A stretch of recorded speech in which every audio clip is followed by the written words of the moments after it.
So you're saying that in the 1980s, business was a bad thing. And I also read somewhere, sir, that back then the tax rates were so high that the highest tax slab was somewhere around 93.5% No, during no, the it was 1970s. 97% plus in 97%. the 1970s, and it was brought down significantly after that. But you know, that was kind of a part of that entire thinking process. Yes. So the government was thinking we'll just tax the rich and then pass on the welfare to the poor. No, it helped them. Basically, you have to understand the political economy. That was the rhetoric, Garibi Hatao and so on. But this is really about political power. Okay. And so, what were they trying to do? Essentially, the political establishment and the bureaucratic establishment of that time essentially ganged up, and they said, "Look, let us introduce power on the whole system. How do we do it? We nationalize whoever we can. So, we'll nationalize the airlines, we'll nationalize the banks. What are you basically doing? You are introducing control over the whole system." And it was well understood, even at that time, that all of this was a bad idea. That is one of the funny things about this is that this idea of called license Raj that we use even to this day is not a term that we came up with after we had done it and it turned out to be a bad idea. Okay. License Raj is a term used in the 1950s where Rajaji, when he's trying to warn the political establishment, more generally the public, that this is a bad idea. So there are economists like Shenoy who are warning people that this is going to lead to bad outcomes. And it does lead to bad outcomes. So in the 1960s, our economy basically falls apart. We have to, go begging to the Americans for food aid. And the 70s, our economy again collapses. We have very high inflation. Yeah. That's why the emergency, one of the big reasons the emergency was introduced was because there was huge amount of turmoil. Okay. And it continued into the 80s, this kind of thinking. Although by the mid 80s, finally, we began to relent and, Rajiv Gandhi began to ease things up a little bit. But point of the matter is, this was the thinking process. So you have to understand that this had a lot to do with the politics of the time and the imposition of control, and by the the political leadership of that time that did not want alternative sources of power. And so the nationalization of banks has, even at that time, was thought to be a bad idea. In fact, people do not understand that even earlier in the 1950s, the LIC that you see today is the result of a large number of nationalization of insurance companies, which were then amalgamated into LIC. And within few months of that happening, there was a massive scandal called the Mundra scandal. Okay.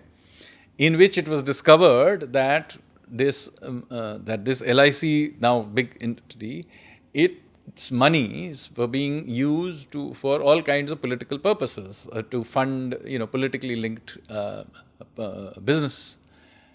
And so there was a big scandal.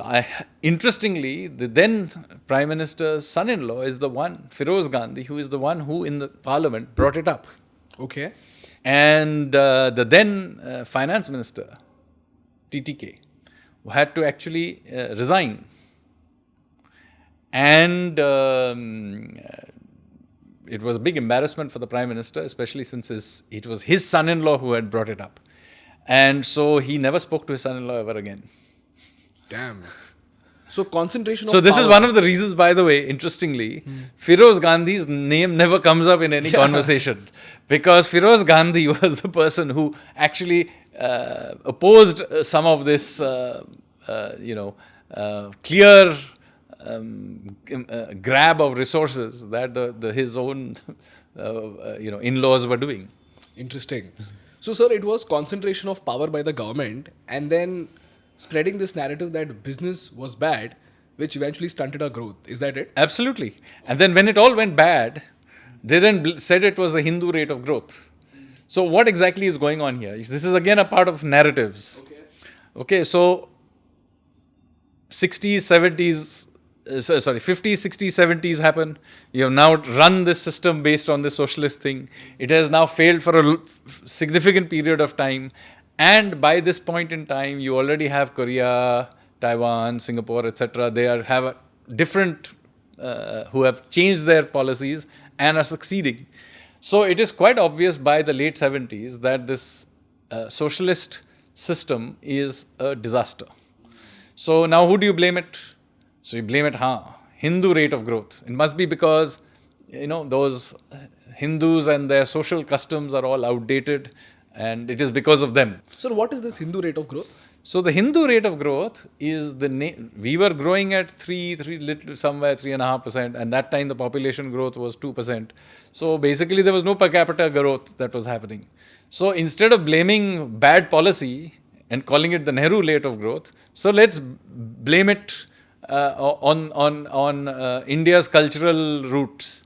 So the entire thing was then blamed as the Hindu rate of growth. Okay. You'll see this term still used. Yeah. But why was it used? It's a lot of how you create, narratives about whose failure it is.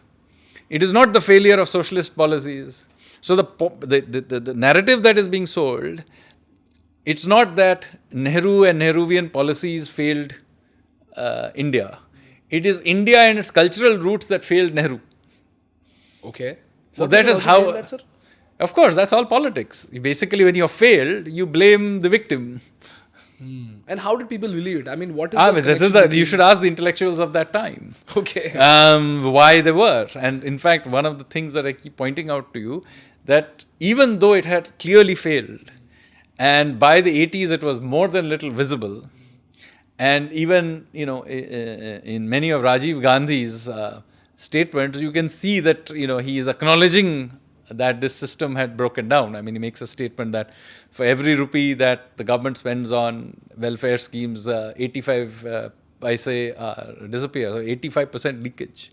So he's acknowledging that this is happening, but still the intellectual class continues to support these bad ideas, because in many ways they are the beneficiaries of that system.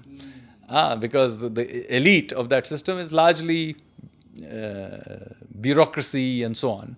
And they are the beneficiaries of the system. Similarly, the business class of that time, they may crib about various things. But the fact of the matter is they are protected from all kinds of competition.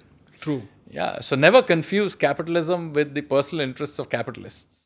Hi guys, thank you so much for watching the Indian Business Podcast. If you find value in our work, please hit that subscribe button, because for you it might be a zero effort task, but for us, that subscriber count is an important instrument to get great guests to our podcast and to make this podcast better for you. So if you find value, please subscribe.